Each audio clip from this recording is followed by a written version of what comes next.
والصلاة والسلام على رسول الله يا ربنا زدنا علما وتقوى واغفر لنا ذنوبنا ونحن من المقاصرين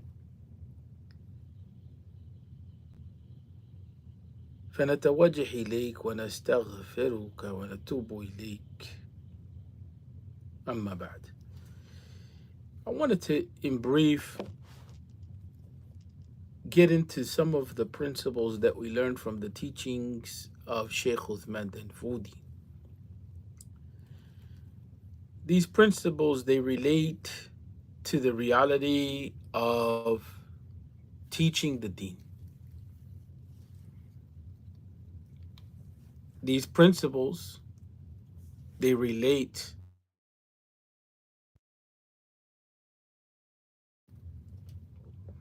and so along with the content that Shaykh Uthman Danfoudi rahmatullahi alayhi puts forward, he also is teaching us how to teach. He's giving us a pathway into the pedagogy of Islam, into the pathways and practices of teaching Islam. Wa alaikum salam wa rahmatullahi wa barakatuh. And so here we find that he talks about the idea of usul ad-din. And yes, in some of the points of expression with what he is putting forward in the principles of usul ad-din, or the foundations of the deen, like he's using the term ilahiyat, samiyat, or ilahiyat and nubuwat and samiyat, that which pertains to what we should know about Allah tabaraka wa ta'ala as ilah, that which pertains to the Prophet Muhammad sallallahu alaihi wasallam, and to nubuwah or prophethood overall, what we should know about it. And samiyat are those matters which are transmitted, which we hear them by way of transmission, like issues of the unseen with regard to angels, in regard to the belief in the hereafter. That knowledge is transmitted to us. The details of it are not something that we reach intellectually or rationally or by our experience. It's something that is told to us by way of transmission, and it flows from the reality of prophethood. I don't want to get into the details of what he's saying there in these areas. I want to get into the details of what he's teaching with regard to how to teach. That's an important point. Maybe at some other point in time, we could get into the details of what he's putting forward as the foundations of deen. He's not alone in that. There's a number of scholars, but one of the things that he does precisely, and it shows the level of his insight in scholarship and leadership, is that he shows that there's a necessity to explain to the people what's foundational and separated from what's detailed and what's dealt with at higher levels of scholarship, which shows that he's initiating people into the ideas of levels of knowledge. And that's very much a Quranic concept. But on top of that, he's talking about the foundations of the deen, usul of deen, as being grounded in the Quran. He says Allah has established all of these in the mighty Quran, right? So then let's go to the issue. He says, whatever we did not mention in it, realize that it is subsumed elsewhere in the book.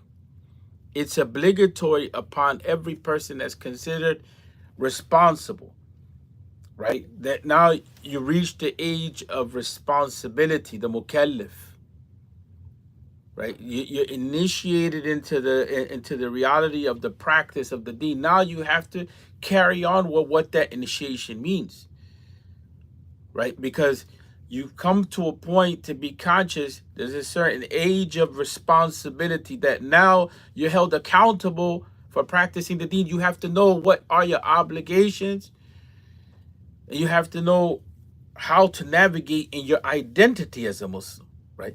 That's the age of taklif is the age of responsibility.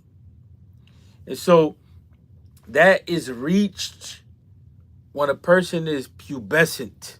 And there's some details to that. We can't get into that right now. But the idea of the new Muslim is that the new Muslim also is coming in, and now they're reaching the age of responsibility, not literally speaking as the youth that comes into puberty, but because they made the commitment to come into the deen. So now they have to be initiated into the process of understanding the deen. And the same thing with the person that is may have become puberty but never really learned the deen. You have Muslims like that. They didn't learn the deen. So now they come into having to learn to be aware. They have to first be aware that they're responsible for their practice of the deen. That's the difference between being a conscious Muslim and a heritage Muslim. Not that those terms mean anything in themselves, but they describe a reality, right?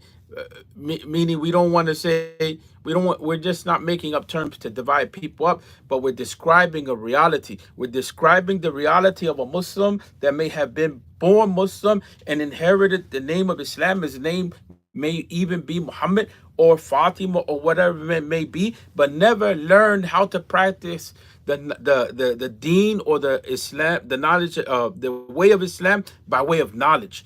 They have inherited the deen by way of culture. So they practice Islam by way of what they have seen in an environment, which is not guaranteed that the practices of that environment are rooted in knowledge. That's a heritage Muslim. You understand what I'm saying?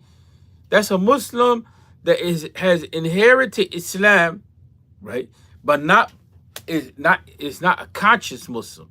A person that has inherited Islam with consciousness and is actually pursuing the path to understand Islam, so that that person is practicing not based on what they inherited, but based on what they understand from what is inherited from scholarship versus inherited from just the general culture, so to speak. And I hope that that's clear for people. There's a lot to be said in that regard. So he says it's obligatory upon every responsible person to believe in it as it came to us, the foundations of the deen in terms of belief and so on and so forth. But then he goes forward. He quotes Imam Abdul Wahhab al-Shar'ani, right, who said in his book, all of these foundations are well known and established with every Muslim who resides amongst the people of knowledge, or the people of Islam, actually, he says. But really what's intended is the people of knowledge. And so that's something that's very important, because here there's an assumption that the knowledge of the foundations of the deen is known in the community of the believers. Like we were saying, there's a difference between inheriting Islam based on culture and inheriting Islam based on inheriting it from the people of knowledge and those who actually know what they're practicing. There's farqun kabir. There's a big difference in this reality. So Imam Sha'rani brings this point up. This stuff is known, is established with every Muslim who resides among the people of Islam. That's why in the past, it was not allowable for a Muslim to leave the community of Muslims to go into a community of non-Muslims for fear, and to live among them, for fear that that person would lose their deen, for fear of that person building a family and those people in that family won't be able to establish themselves in their practice of the deen, and they will lose the foundations of the deen. All of these foundations, the foundations of the deen, are well known and established with every Muslim who resides among the people of Islam, because there was an understanding that every person that was a mukallaf, every person that reached the age of puberty, they had to know the law, so to speak. They had to learn the deen. The community took the responsibility to fulfill the obligation of educating his people, especially his youth, so that their youth, the community's youth, would be able to be initiated into every stage of knowledge. So by the time they reach marriage, they know how to get married. based not on what they see, but based on knowledge. They know how to enter the economy and the marketplace, not based on what they see, but based on knowledge, along with the experience that they're gaining from a community, which is a community of learning. But we've become a community of ignorance and desire. Whereas the community of Islam in the real sense is a community of knowledge, is a community of literacy, is a community of consciousness in which people are understanding how to practice the deen. That's why we traditionally began with the memorization of the Quran and the basics of understanding how to practice the deen, right? So that's the meaning of the residing among the people of Islam, right? And that's the meaning of every Muslim. Every Muslim who reaches the age of puberty and resides among the people of Islam, so the knowledge of the deen can be communicated to them, right?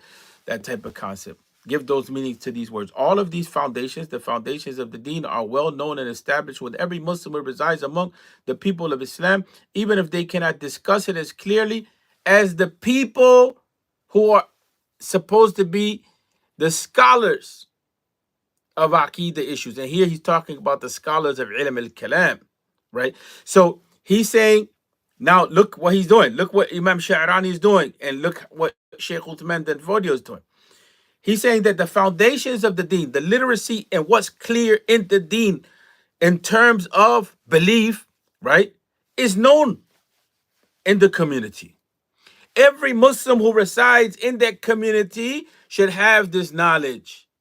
But the knowledge that they have, right, is not to be considered like the detailed knowledge of the scholars, and in this case, the scholars of Ilm al-Kalam. So for the Asharis and the Maturidis and the people of Kalam, there's a dividing point here. That there's a knowledge of the deen which is clear cut and is supposed to be known to all the people. It's supposed to be the literacy level that the community is at. It's supposed to be the literacy level that's communicated to those who are born into the community. But the details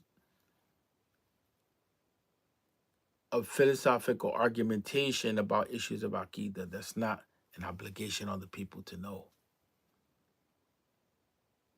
So then Imam Sha'rani also said, how is it possible for someone to seek proof for the soundness of these meanings by his reason for what has been made, for what has been obligatory, for what has been obligatory from the believers by means of intellectual proofs after the definitive proofs have been established in the Quran and the Sunnah? How is it possible for someone to seek proof for the soundness of these meanings by reason, by rational proofs, on matters that have been made obligatory? In other words, things that are clear in the Quran and the Sunnah as foundational, right? Why are you now saying that we have to philosophize about it in order for your Aqidah about it to be sound? Why? Why? Everybody doesn't need to argue about the existence of Allah in a philosophical way if they believe in Allah. No necessity for that. Right? So if your belief is made sound in the Quran and the Sunnah, that's sufficient. Now, having the ability to philosophize and to bring rational proofs, that's the realm of the scholars. Unless there's some sort of need among the people to clarify some doubts. Listen to what he says. I am amazed in this time when the knowledge of Allah is sought after by means of proof, and how those who do not study these proofs is called a disbeliever. Imam Sha'rani is dealing with the problem of the excesses of the people of ilm al-kalam, and I said some asharis, and along with them others who fall into that classification. How is it that they are pushing the idea of rational proofs, right? And saying that those who don't study ilm al-kalam, they're disbelievers. In other words, how are they saying that those who have a basic foundational understanding of the Quran, if they don't study ilm al-kalam, then they're disbelievers? So then he says, what was that person's state before they studied ilm al-kalam? Was he a Muslim or not? Did he pray and fast or not? Was he firmly established on the oneness of Allah and that Muhammad is the messenger of Allah or not? For if he believed in all of the above, then his state is that of the common person. He should be left alone with what he has from Iman in accordance to natural disposition. But if he did not believe in these matters except after studying the teachings of the people of Ilm al-Kalam, then we seek refuge with Allah from that school of thought, because this miseducation leads to someone leaving sound Iman. He also said, Rahmatullahi alayhi, realize, O brother, that the scholars of Islam have not composed the books of Ilm al-Kalam in order to establish in themselves or others the knowledge of Allah. They have only composed it as a deterrent against the opponents of the deen, who are the philosophers and the Mu'tazila, so that the scholars, may Allah be pleased with them, only sought to establish definitive proofs, right? Definitive proofs against them in order to return them to the beliefs of what is obligatory from Iman in accordance with what the messengers came with from their Rabb. He then said, realize that whoever desires to protect his belief from deviation, corruption, and skepticism of errors should take his belief from the Quran. For the whole of it is unbroken, infallible, definitive. Wa nastaghfirullah wa natubu ilayh. La ilaha illallah. That's the foundation. So the argumentation that we're seeing in this age of trying to establish, after the crisis that came from some segments of the Salafi Dawah and Aqidah issues, is unnecessary. The only necessity that we have is to ensure that the foundations, usul al-Deen, is taught to the people from the Quran. Look at what Sheikh Uthman Danfodi is doing. He's removing the people from this problem of fighting over Aqidah. He said, let these details be with the ulama and advanced students of knowledge. Don't confuse the people on these issues. Centralize the Quran. Build the people's confidence in the reality of the Quran and know the purpose. Again, I'm going to say it and I'm going to come to an end. Imam Sha'rani said in his Qawaid al-Kashafiyah, realize, O brother, that the scholars of Islam have not composed the books of Ilm al-Kalam in order to establish in themselves or others the knowledge of Allah Ta'ala. Not so that they build their Aqidah on philosophy and then hold that to be stronger than the Quran, hold that to be more definitive than the Quran. That's not the foundation. Realize, oh brother, that the scholars of Islam have not composed the books of Ilm al-Kalam in order to establish in themselves or others the knowledge of Allah. They have only composed it as a deterrent against the opponents of the deen, who are the philosophers and the Mu'tazila. Because the Mu'tazila were trekking in that path. But in today's time, the atheists, in today's time, the secularists, and a number of other schools of thought, they're left alone. But what happens is that the Muslims begin to fight among themselves for this issue. And we obligate the people. And the problem is that this excess in reality was not only with the Asharis. There was tendencies from among the Salafis, even though they were saying they were not engaging in kalam and this type of stuff. That's what they began to do. You understand what I'm saying? And so now we have a mess in Aqidah studies, not among the ulama and the discipline itself, but among the people. And some ulama contributed to that, and many people engaged in da'wah contribute to that problem. So they have only composed the ilm al-kalam as a deterrent against the opponents of the deen. So the scholars, may Allah be pleased with them, only sought to establish definitive proofs against them, rational proofs, in order to return them to the beliefs of what is obligatory from Iman in accordance with what the messengers came with from their Rabb. May Allah be pleased with them. And that should be a corrective to those also who don't respect the work of the ulama and what they were attempting to do. That should be a corrective to those that attack the Asharis without understanding what the Asharis and the Maturidis, but mostly the Asharis, were attempting to do in this regard. They were battling it out with the philosophers who were corrupting the beliefs of the people, right?